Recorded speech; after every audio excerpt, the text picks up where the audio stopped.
5 o'clock in Pirate Country, and it's time to get pumped up with the P-Man. Hit the door and hit the road. 94.3 The Game is going to get you home, and the P-Man's not holding back. Yes! Yes! Pirates win! Pirates win! Bring on the Patrick Johnson Show on 94.3 The Game. Holy mackerel! Oh, my goodness! The flagship station of the ECU Pirates. Welcome into Tiebreakers on this MLK Day, Inauguration Day. Philip the Ref Pilkington is fired up. Come on, Patrick. You got to do it. You didn't do it this morning. I don't know if I'm going to do it now. If you don't do it, we're going to listen to the song for the next hour until you do it. I will mute your mic, not. and that's you want to bet. I'll disconnect and just go on for the network. And that's what our listeners will hear is this for the next hour if you don't do it. I don't think that will go well, Pilkington, if you did that. By the way, I like Melania Trump's hat. I watched that while I was eating lunch today when they were swearing in Trump for the presidency. Yeah. I like it. I'd rather listen to that than what they're playing over the speakers here right now, to be honest with you. Welcome, everybody. Nice to have you with us here. Waiting for William to get back, because I'm actually going to give William some credit. Although William has fallen asleep on his job today twice. I don't know if that is no, I meant the water. Oh. Yeah. William's been derelict in his duties twice, Bill, today. William actually said something intelligent. I'm as shocked as you are. So what did you say a minute ago, William, when I don't tell the story, but just what did you say? The comment was? That's a good opener for the show. All right, so here's what I've learned, Pilk. They are doing a football event where they've had 1,000 people RSVP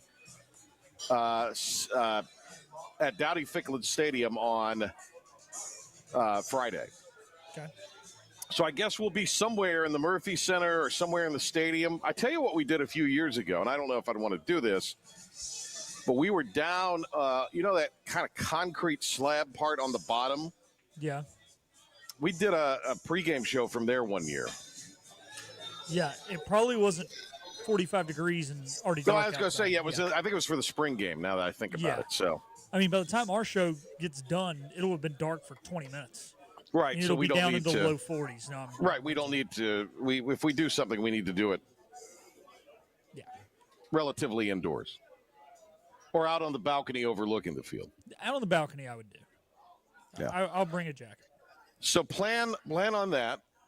We also have confirmed today that the commissioner, Tim Peretti, is going to be with us Wednesday on the show. It'll be a brief interview, but an interview nonetheless. We're going to have that for you on Wednesday. What else do we have, Pilk? Well, that'll be leading you into women's hoops coverage. Women's hoops coverage, assuming the snow of the century doesn't snow us in. Tomorrow, I'm sure David Sawyer will join us, and Cy Seymour will join us. Today, Rene Ingolia. We started the college football season with Rene. We're going to end the college football season with Rene. So there you go, Pilk. That's the rundown today. How about those Pirates? It sounded like this in Wichita, Kansas, Saturday night on the ECU Sports Network. 6 seconds to go. Hill dumps it down low. Ballard the slam, and that ties it with 4 seconds to go. Felton catches, gets to midcourt, pulls up off of 2 feet, and it's in. It rattles in for 3. R.J. Felton buries it at the buzzer, and ECU, they'll review it, of course, but ECU appears to have won at the horn. Pretty good call, Darren Vaught. You heard it right here on 94.3 The Game and 107.9 WNCT. How about that, boys? A little game winner for R.J. Felton. Not bad, huh? Yeah, very impressive, especially considering that the Pirates started with a different lineup that included Sear that night, and CJ was coming off the bench for what I am understanding is unforeknown. But CJ came out, did his job, and RJ, while he was having a rough shooting night, he was the guy that you want to have the ball in the clutch, and when it came down to the clutch, he did his job. Pilk, was that a little bit of reporting there from young William? Yeah, I mean, he produced the game. And coming off the bench for unknown reasons. That was him reporting. Oh, you produced it? Yeah. Did you do the scoreboard? I did do the scoreboard update. How'd that go? The last one went really good. The last one. What does that mean? first two. Because it was the last one? I was able to prepare for the last one. Is it like my favorite part of the show is always the end? Yes. Is that what it is? Yes. The last one? Because it was the last one? Good night, Greenville. Yeah, good night, Greenville. You didn't know that, Pilg? My favorite part of each show is the end of it. Trust me, we know. You love to tell people that. What's your favorite part? The end, when it stops. It's my favorite part. Love it every time. My favorite part would be when Patrick dances, but he doesn't dance. All right, there you go. Hey, there you go. How about this? How about the Raise the Roof? There you go. We that got a was little big bit of in my day. That was huge in my day. Did you know that? No, I don't know that day.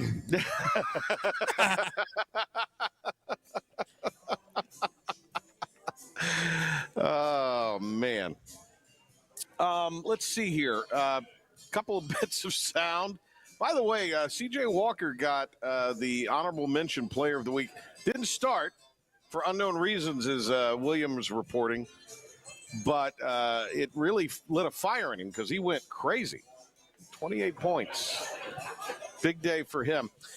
This is RJ taking us through the final shot. So basically, I looked up at the time. I saw it was 4 seconds left. So we practice 3:33 every day at practice. So I know how much time do I need to get up the floor. So I was like, man, they ain't gonna pressure me up the court. I was like, all right. So once they ain't pressure me, I was like, I guess I'm gonna knock this down. And he did. Great shot. Took his time. I'm surprised they didn't put any pressure on him. I guess they didn't want to foul. They were worried about that, but he just missed front end of a 1-and-1. So, great play at the end of the game. When they gave up the dunk, I thought, this is going to overtime, and this is not going to end well after being up 12. And then RJ talked about the team shooting night. The Pirates made 11 threes. We work on that throughout practice. Coach give us confidence to shoot the three ball as well. He's been telling us, hey, let it fly every time. Hey, no matter if they help in the gap, remember they go to a late closeout, always shoot every time, shoot it with confidence. All right, Coach Swartz, he also talked about the team's shooting. It is what we practice. We spend a lot of time with it. And you know what? I've said it. I do believe – I'm not saying we're the number one shooting team in the country at all. I've never tried to say it. We know we got to get paint. We're a paint team. But when we take the right shots and we're playing off gap kicks, as RJ said, this is a very gap-heavy team. And we were encouraging. We were working on that.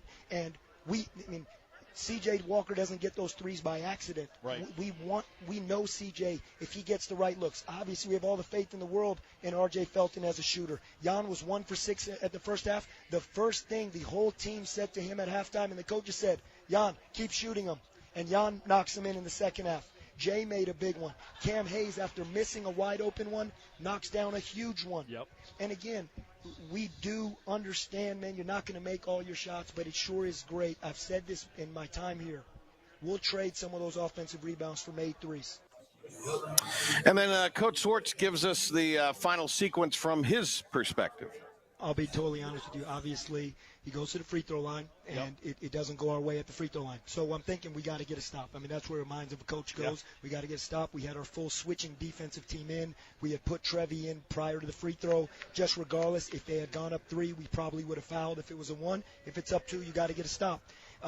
This is a little bit flipped the other way in terms of games with them with 20 offensive rebounds. And, they're hard to keep off the glass in here, especially with Ballard. He's hard, and he got that last rebound.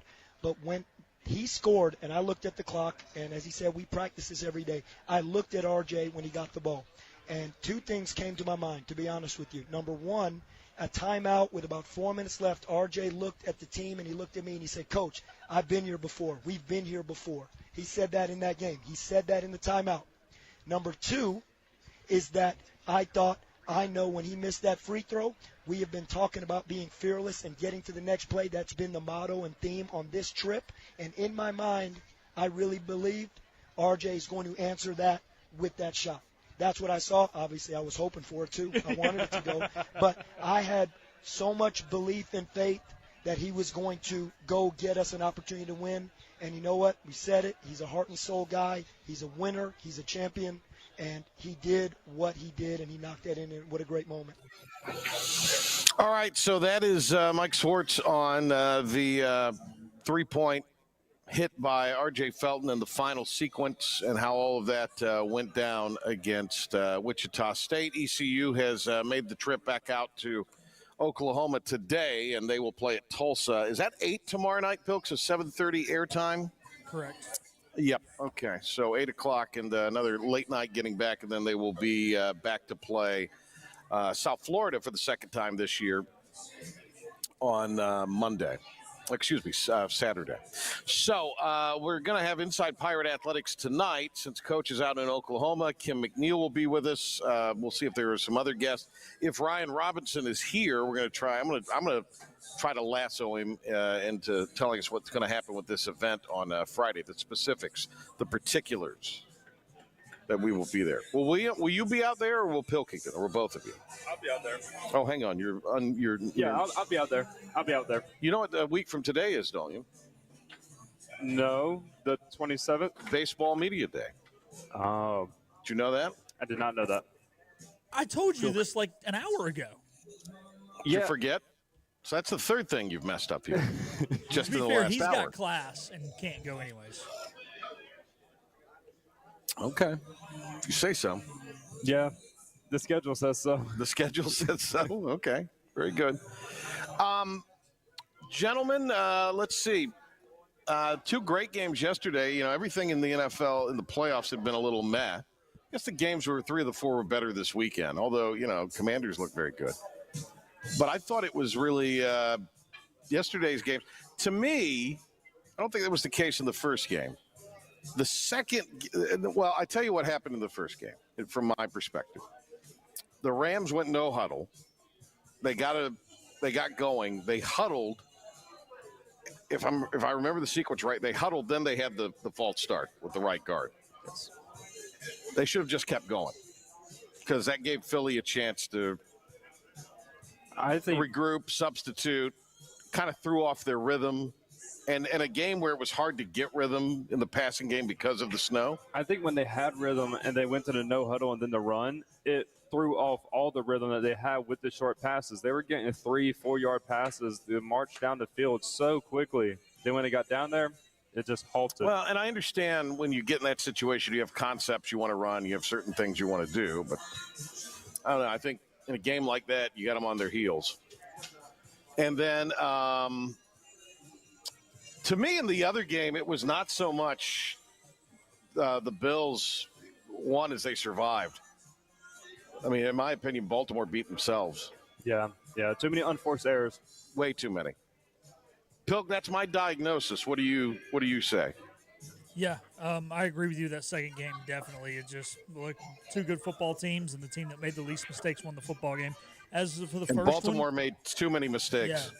As for that first one, man, it's so weird when you get in those conditions, and that really played into Philly's, mojo, not just because they're a cold weather team, but because they're a better running the football team. They have the zone read, they have the RPOs, they have a mobile quarterback, whereas Stafford is more of a push the ball down the field pro style offense guy. It's tough to run those deep breaking routes in bad weather, and credit to them, they fought back, they made enough plays to get it close, but, a couple of long runs by Saquon and one by Jalen. They didn't limit the explosive plays that cost them the football game. Our buddy Nate Summers was at the game in Philly. Ooh. He went as a fan. Yeah. Fun game. I've never been to a snow game. Be fun to go to. You're 1,000% right, though. You need to be playing these things in the elements. Yes. Maybe not the Super Bowl. I can understand the dome for the Super Bowl because you want to control the situation and have it as even as best as possible. But when you're going with a higher seed, don't play these things in domes. Play outside. William, do you have an opinion on that? I agree. I think it takes away all the home field advantage if you're playing inside of a dome, such as if you have to play at Buffalo and it's snowing 6 inches of snow. That's better for Buffalo because they're used to these conditions, and they're going to be the higher seed. You're playing there for a reason. If you don't want to have to play in the conditions and play at your own turf, just be the higher seed. Well, and if you're LA and you don't want to play in the snow, don't start 1-4. Yeah. And either way, it's a man's game, and it's meant to be played outside. This ain't basketball. It's a collision sport. Play it outside. Collision sport. The other thing, I'm a little more personally excited about Washington Philly than I am the other game. We've kind of seen the other game before. I don't think Now, this may change, but I think the Chiefs are going to beat the Bills. I don't buy the Bills. Tale as old as time. Yeah, I'm not buying. After what I saw yesterday, I'm not buying anything from the Bills. They got really lucky yesterday. I don't know if the Chiefs' offense can score enough to keep up with them. Defense is good, though. It is. Let's see what happens. And if they run the ball, if they're able to run the ball and shorten the game, I mean, proved yesterday Buffalo could not stop. Now, granted, there's no Derrick Henry ain't walking through that door in Kansas City. Big difference in Pacheco and Henry. Yes, huge difference. But I'm personally just more interested in the other game. I think the other game could be better. I really do. Outside of Tom Brady's commentary, I think it'll be great. It'll be great. I text Nate Summers. I said the good news about you being at the game in Philly is you didn't have to listen to Collinsworth yesterday. So that was a big thing. I'm going in on announcers lately. You notice that? That's what people do in the industry now. Yeah. I've always never done, but I'm doing that now. That's going to be my thing in 25. Just going in on announcers now. New Year's resolution for the P-Man, going on announcers. Go in on announcers. Take out Joe Buck while you're at it. I've actually come around on Joe Buck. I think he's actually been look, I give you Troy Aikman a ton of credit. They were calling spade a spade on that horrible officiating. Oh, yeah. And, I mean, I'll give those guys credit. He did not show bias. I think they have been a lot better since they got on ESPN. And you can't always say that about everybody. Yeah. Did you guys see Henry's tweet about Tirico being the worst play-by-play announcer? He is pretty bad. I'm not a Tirico fan. I have to agree with him on that. Have you heard of Howard Cosell? Well, Cosell was a personality, a bombastic personality, Bill. He was an analyst. Made him way too not obnoxious. Yeah. No, he was I don't know if Tirico's obnoxious. I just don't think he's. But who am I? He's doing Olympics and NFL games, and I'm at tiebreakers. All right. Not that there's anything wrong with being at tiebreakers. It's a wonderful spot. We're here tonight for Inside Pirate Athletics. We're going to take a break. Speaking of the worldwide leader at ESPN, Rene Ingolia, is he joining us by phone? He is. Fiddlesticks. All right, so I'm sure I'll be able to hear him over the concert that's going on in here. All right, we will get Rene Ingolia on the program when we come back right after this timeout. It is the Patrick Johnson Show on 94.3 The Game, live from Tiebreakers. Acre Station Meat Farm, along with Lane Angus Beef, bring you Farm to Fork Beef. Stock your freezers now with affordable beef boxes, just in time for the grilling season. Farm to Fork Beef brings quality local beef to your family. From your traditional butcher shop, Acre Station Meat Farm. Come on down to Acre Station Meat Farm and find out why we're #1 in fresh cuts and friendly service. Acre Station Meat Farm, Highway 32 North, Pinetown. Living easy is the sound of children laughing as you make memories with neighbors and friends. It's the sound of nothing at all. It's the smell of the salt air. Hear the waters against the marsh grass. See the beauty of our coast. Bow Coast, located in Beaufort, North Carolina. Southern Living's best small town.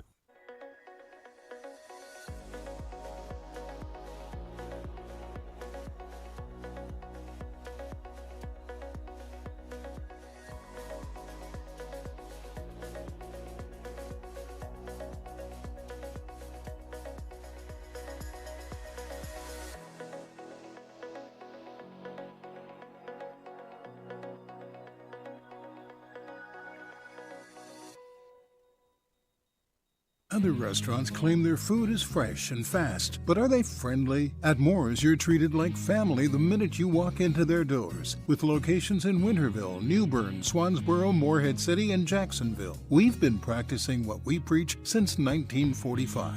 At Moore's, our barbecue is slow cooked and smoked over real wood daily until it's so tender it's falling off the bone. Combined with our fresh chicken, cooked-to-order seafood, and homemade fixins, we're sure you'll agree. If it's not Moore's, it's less. This is about you, your family, and the health of all who live in Eastern North Carolina. This is about the transformation of a health system into something more powerful and more human. About creating new ways to treat disease and keep you well. This is about ECU Health, which is to say, it's really all about you. ECU Health. Minds, hearts, purpose. Living easy is the sound of children laughing as you make memories with neighbors and friends. It's the sound of nothing at all. It's the smell of the salt air. Hear the waters against the marsh grass. See the beauty of our coast. Bow Coast, located in Beaufort, North Carolina. Southern Living's best small town. Have you noticed he's in his own little happy hour? We're back to the Patrick Johnson Show on 94.3 The Game. This is the Happy Hour program. Here's the P-Man. Patrick Johnson Show has learned that the national championship will be played tonight in Atlanta, Georgia. And Rene Ingolia is with us, who is the one and only Rochester Rocket from ESPN. We got him, Pill? Yep. All right. Rene, we started the college football season with you. We're ending the college football season with you. Yeah, why not, right? It's I say it every year, but the season flew by once again. But, of course, something a little new, the 12-team playoff this year. So, and a couple, no SEC team in once again. So, a little something different for the college football fans for a couple of years straight now. When we get to the teams, what should we read into the fact that there's no SEC team in it for another year? I just think not too much. The biggest thing is, and I've said this on your show before, with the transfer portal now, the SEC just used to have like a monopoly on talent, right? So they had a ton of depth. Their second stringers, third stringers were good enough to start other places. Well, now with the portal, and you can transfer basically unlimited, those players don't want to be backups anymore. They want to be starters. So the talent is kind of spread out nationally. So I think the SEC on a whole has taken a hit there, but that part of it I kind of think is good for college football. That talent is spread, and you get it. Guys want to play, but I wouldn't read too much into it. It's still, I think, top to bottom, the best conference in college football. With the first ever 12-team championship tonight, if you're the television people, you couldn't be more excited because you have a couple of name brands with national followings, in particular Notre Dame. And with the field, it would stand to reason you would probably have that more likely than not. But as far as viewership, I guess the only thing might be better would be Alabama, but Ohio State's name brand nationally. Obviously, Notre Dame is. So a positive for the TV programmers, Rene. Yeah, I'm actually curious what the ratings will be. Obviously, it's MLK Day, the inauguration's going on, so there's a lot going on. But I'm curious, but I'm with you, Patrick. I mean, Notre Dame is always a TV bonanza, and then Ohio State obviously is a huge brand as well. So it'll be interesting. Obviously, Birmingham's one of the biggest markets for college football, and you don't have a Southern team in. So I'll be curious. I think the rating will still be good. It's still going to be big, but I'm curious what the exact number is compared to other years. All right. We meant to play this earlier. Pilk, cue it up and play it here.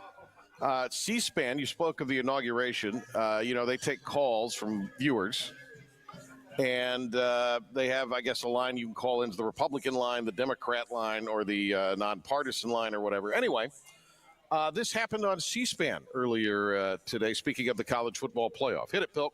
Hi, I want to wish everyone a happy MLK Day. I hope everyone's staying warm. A bit disappointed how the election turned out. I think it would have been great to see a female president inaugurated today. While I'm disappointed in the American people and their desire to see another 4 years of Trump, I'm a bit more disappointed in the selection committee for not picking Alabama for the college football playoff finals, and instead picking inferior teams like SMU and Indiana. Truly dark times in America. Okay. The guy cuts him off. Okay. And so the guy said he was from New Jersey, right, Pilk? It's either that or New York. It's one of those two. Yeah, he was. So he wasn't from Birmingham or Alabama or anywhere. He was from New Jersey, but he seemed impassioned about this. Rene, he seemed really upset about this. So that's the first time I heard it. I saw something about it on X. I'm going to put my detective hat on, and you're telling me he's from the Northeast. I think that was a 100% troll right there. He was okay. It was good. It was a good one. I'll give him that. Okay. All right. Rene Ingolia, ESPN college football analyst, longtime police detective, now retired. He says it was a plant. It was a troll call.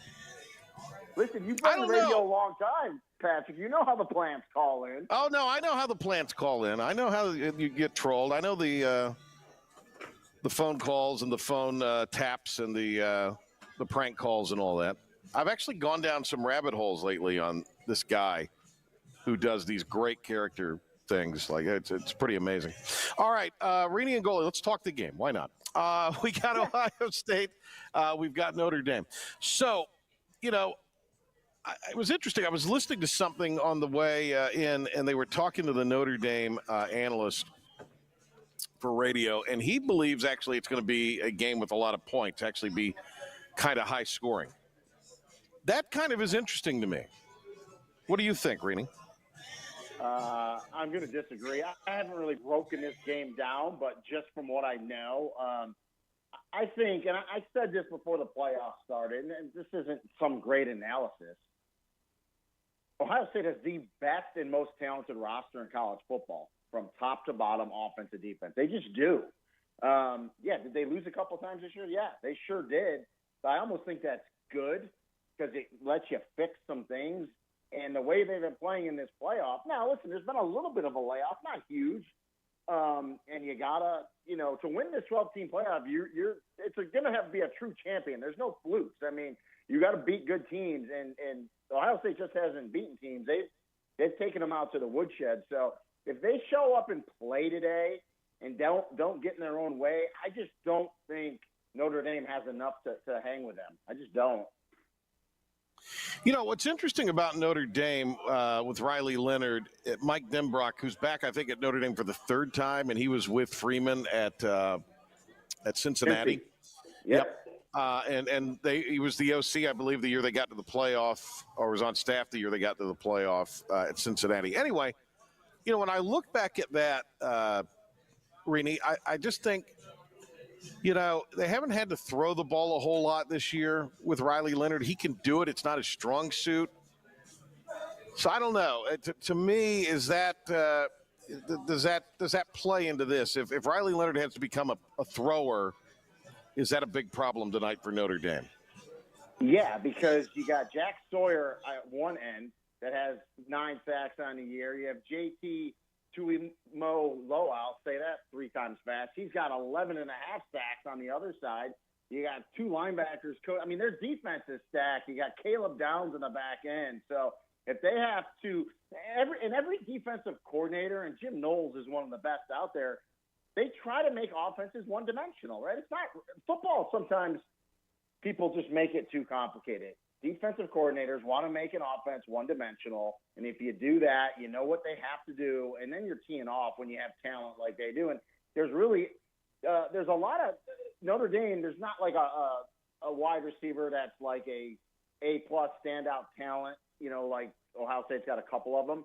It's spread around there. I think Mitchell Evans, their tight end, is their leading receiver with 39 receptions. So, yeah, if they have to just drop back and throw, I think that's a problem. They have to run the ball.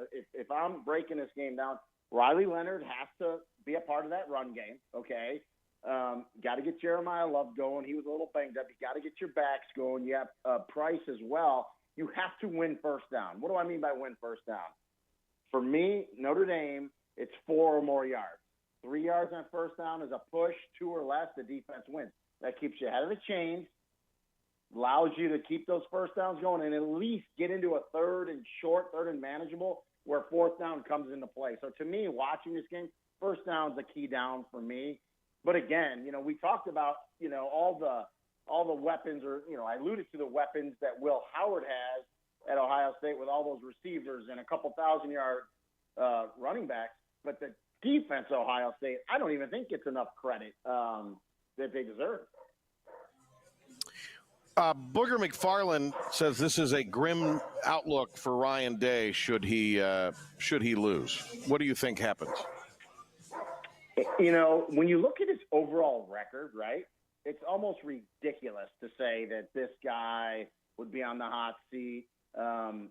So I'm going to say no, he's not. But I know how fans are. I know how that's why they're fanatics, right? If Notre Dame wins this one, there's going to be a lot of upset people in Columbus, and rightfully so. I get it, right? You want your team to win, but to say Ryan Day would be out if they lose tonight, I think is just utterly ridiculous. It just goes to show you kind of where we're going in college football, right? But guys have been let go for crazy things. But I just, when you look at I don't have his overall record in front of me. I don't know if Pip has it, but I mean, it's ridiculous, his win-loss record. And yeah, they lost to their rival this year, which is a big deal up there. I get it. But I don't think that's going to happen, though. I think he's going to be all right. But we'll see. You got to play the game. Do you think at 88, if Notre Dame wins at 88 years old, will Lou Holtz go down and put the finger in the face of Ryan Day?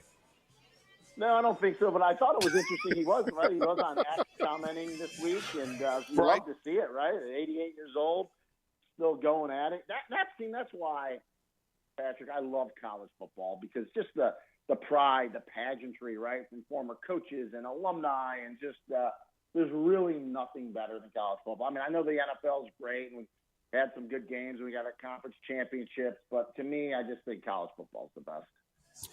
When you look at, Rene, tonight's game, and after this wraps up, what are the next big things that will be kind of the dominant stories of the offseason for college football? Well, I know they talked about it a little bit. I haven't been following it that closely about tweaking the 12-team playoff a little bit. I think that if they tweak anything, and I think they talked about it, it's the seedings. I just think, I mean, you look at Oregon, I don't think anyone could really argue. They were the number one ranked team going into this, seeded number one, rightfully so. And then you get Ohio State with all that talent in the first round. I mean, the seedings just didn't, I don't want to say protected teams, but teams that earned higher seedings ran into teams that they shouldn't have early. So I think the seeding thing for sure is something that needs to be tweaked. And then after that, I mean, the college football coaches already had their convention.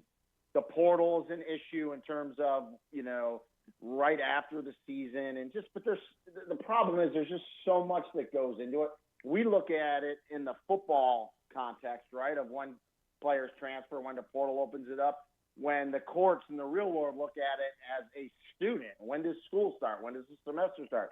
They don't look at them as athletes. And so there's a lot going. I would really love to see the portal time cleaned up, though, when players can transfer. I think that would be healthier for everybody involved, including the player, because I can tell you, doing games this bowl season, that's the hardest thing for teams. You got players leaving and going in the portal or going in the portal and saying, well, I'll still play. It was just kind of disastrous. So they really need to try to get a hold on that if possible. But again, you have courts involved. You're going to have people sue. I mean, there's so many things going on, but that would be the biggest thing, I think, in this offseason, if they could get some type of guardrails for that. Will Bill Belichick coach it down in Chapel Hill? That's fascinating. I've talked to a few people. I still don't think he's technically signed a contract, right? I think that's what I heard. Right. Yeah. But, the jobs are going to start to go now in the NFL. I'm going to say yes, because if he was going to go to the NFL, I think one of those organizations would have shown him more love already. So I'm going to go ahead and say yes, he will coach in North Carolina next year. That's my guess. Okay. All right, Rene, thank you very much. Great to talk to you again. We'll catch up with you soon, I'm sure. Spring ball will be popping here before we know it. Yep. All right, guys. Thank you. Hey, have a great 2025. Enjoy the game tonight, and stay in touch. Who you got? Who you got tonight? Got Ohio State by a couple touchdowns tonight. Okay. All right. Sounds good. Thank you, Rene. You never know, Hey, Riley Leonard, Notre Dame, Catholic, a lot of praying going on there. You never know. We got to play the game. That's why we play the game. All right. Thank you, man. Appreciate it. Brother.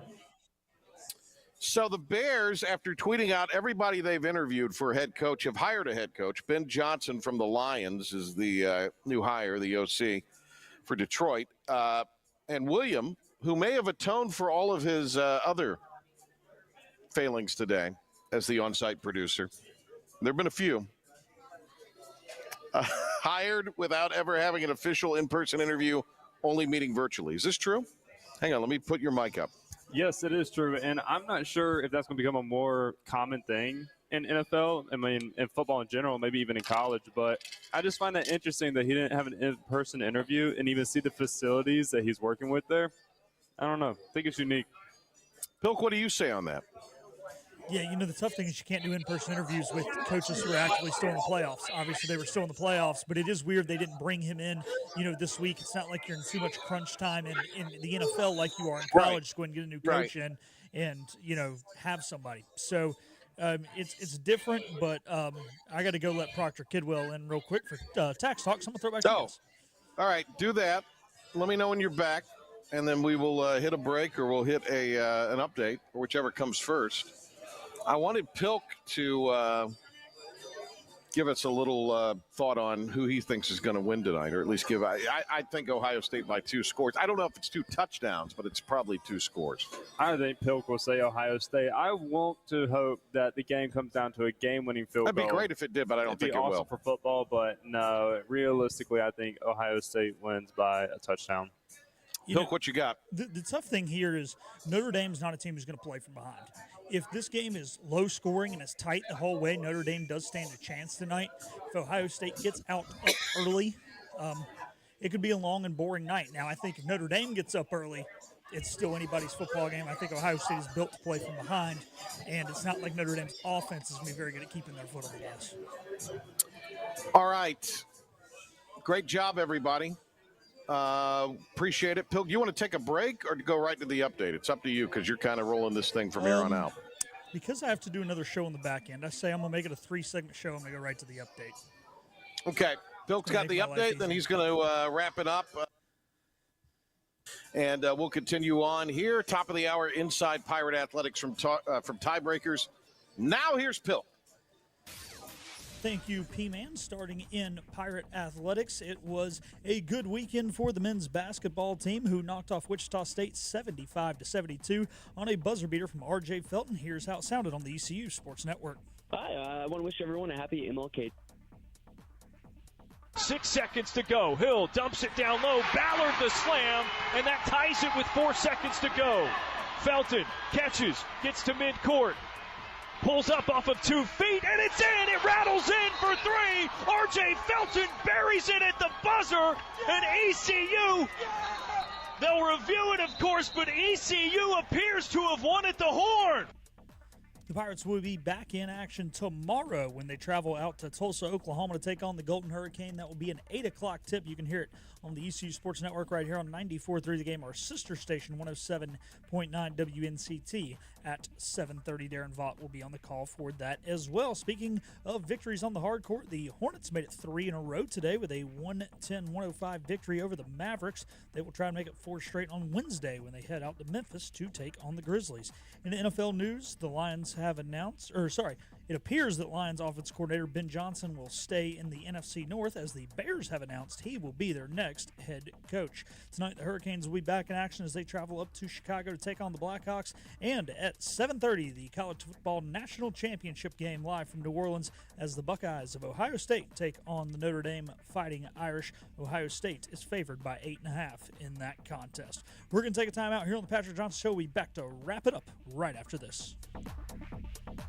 Hi, I'm D.R. Alligood. And I'm his daughter, Jessica. For 11 years, we have built quality driveways and parking lots for both your residential and commercial needs. We also offer free on-site quotes to have your custom driveways built the way you want. 252-946-1227. The best burgers around. Everyone loves a thick, juicy, and fresh burger. Tiebreakers does real burgers better than anybody. And don't forget about the cheese sticks, fresh salads, and more. So don't just go to any burger-themed restaurant chain. It's time to break the chain and eat local. Tiebreakers, burgers and sports at its best. Go Pirates! Arrgh! Looking for a great deal on a new Nissan? At Greenville Nissan, we've got a great selection of new Nissans for under $30,000. The stylish Nissan Sentra, offering top-notch fuel economy. The Nissan Altima, known for its comfort and technology. The Nissan Kicks, the perfect combination with its compact design and performance. The Nissan Versa, delivering incredible value without compromising on features. And don't forget the Nissan Rogue, an award winner for 10 years in a row. Drive it home just for $22 down and $349 a month. Visit GreenvilleNissan.com today. Greenville Nissan, where we drive to serve. You know what the problem is with standard belts? Usually you have to choose between too tight or the opposite, too loose. But with Anson Belt and Buckle, you don't have to choose. We got rid of the holes and instead have a track system designed for micro-adjustability. That way you can enjoy a perfect fit every time. Anson Belt and Buckle. Find your perfect fit today.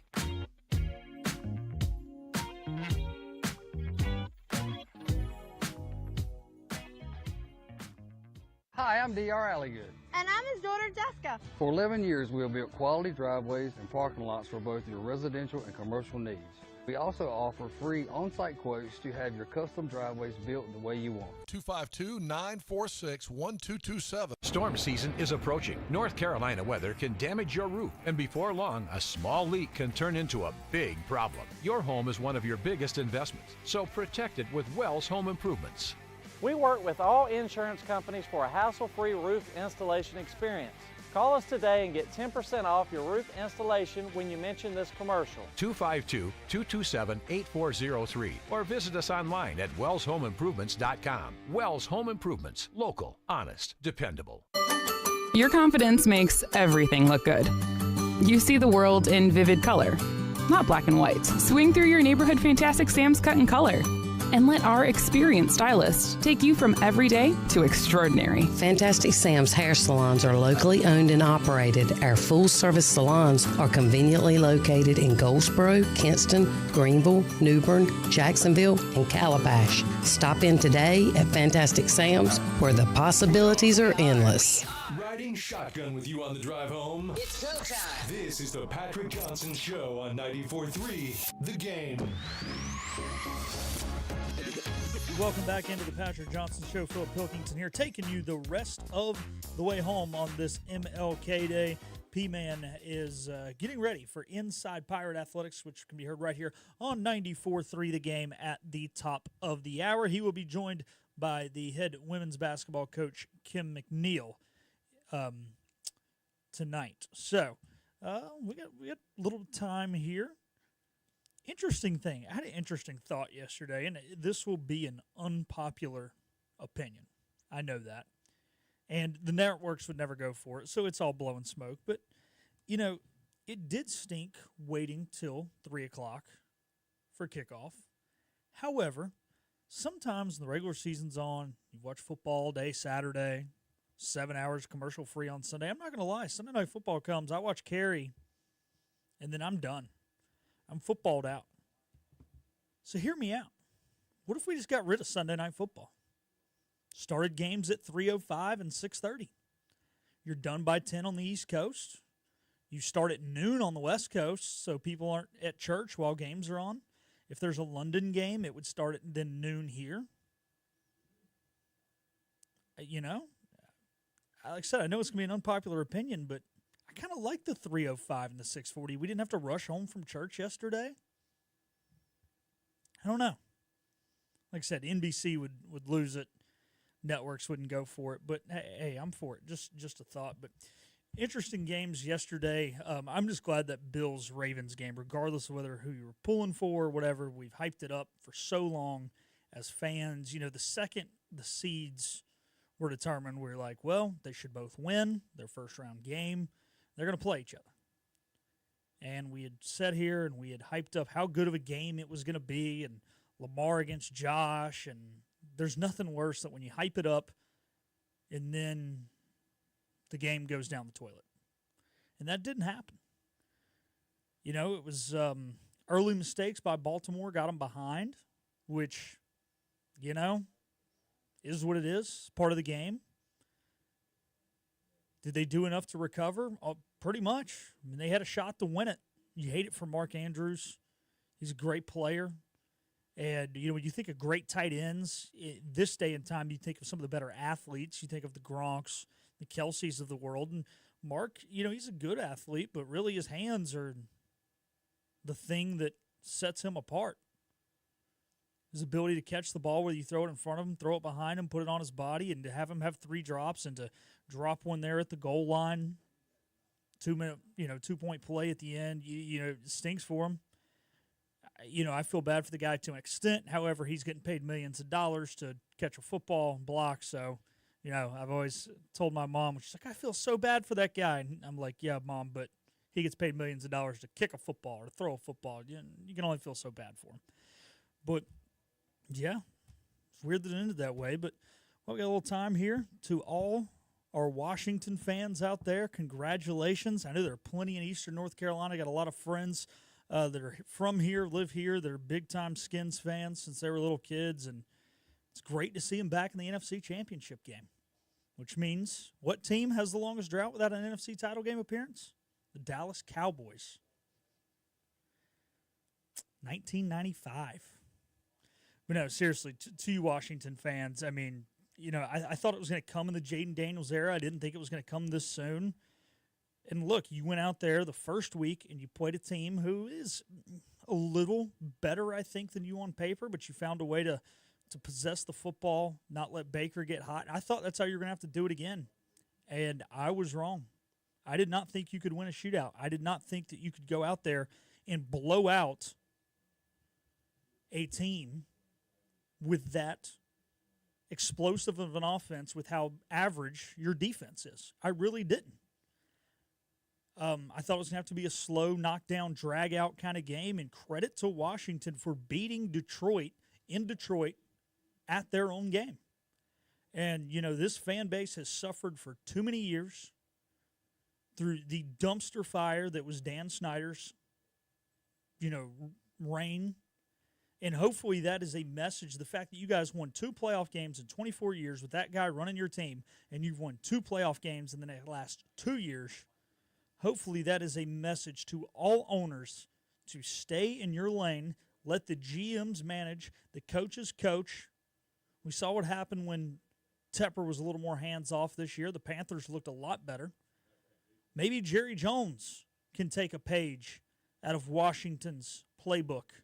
I know Washington fans don't hope so. But see what happens when the owner signs checks and rolls around in money and doesn't do another darn thing? You win football games. You hire a competent head coach. You hire who's a defensive-minded. Then you go out and get an offensive-minded guy who failed as a head coach because he didn't have a good defense. Well, he can score, and you hand him to a rookie quarterback who's got a great ceiling, and now you're in the NFC Championship game. We'll talk later in the week about predictions. Primer, I don't think you're going to win. Do I think that Washington can win? Yes. When you get this late, anybody can win. There's a reason Washington's there, and they're getting hot at the right time. They very much can win this game. It's going to be tough. It's a short travel, which is nice. I'm sure some Washington fans will try and, get some tickets. There won't be many for sale. Who knows what foul language you might be called.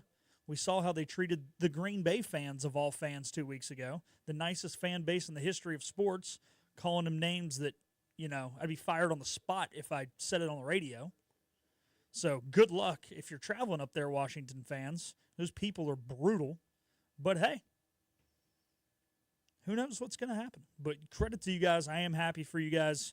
Obviously, as you guys know, if you listen to the show or I go show, because I grew up going to Panther games. I am a Panthers fan, but on my mom's side, there's plenty of, Redskin fans from back in the day. So I'm happy for those guys. I'm happy for you guys. You guys are a loyal fan base who's been through a lot.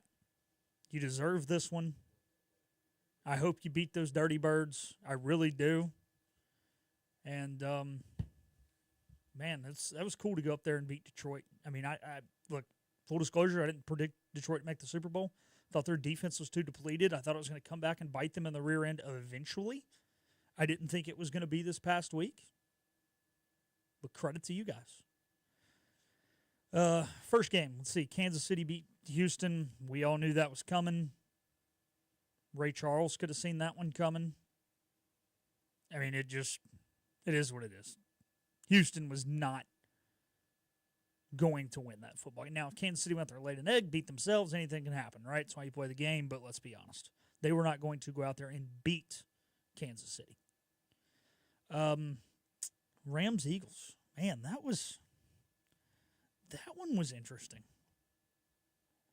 I think the snow definitely helped Philadelphia just because it limited the Rams. We talked about that earlier, but that was a game where it looked over when Saquon had that last long run. And credit to the Rams. Now it is tough when you're playing against prevent defense. It's gonna be easier to march the ball down the field, but Stafford.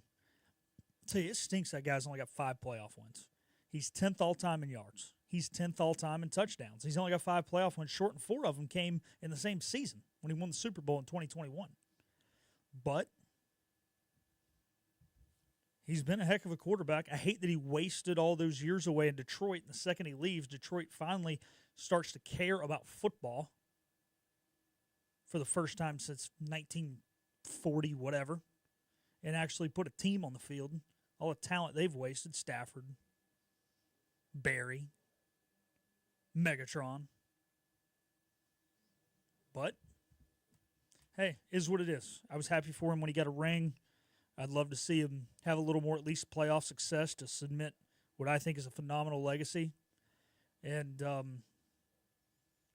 hey, man, Philly stuck to their guns.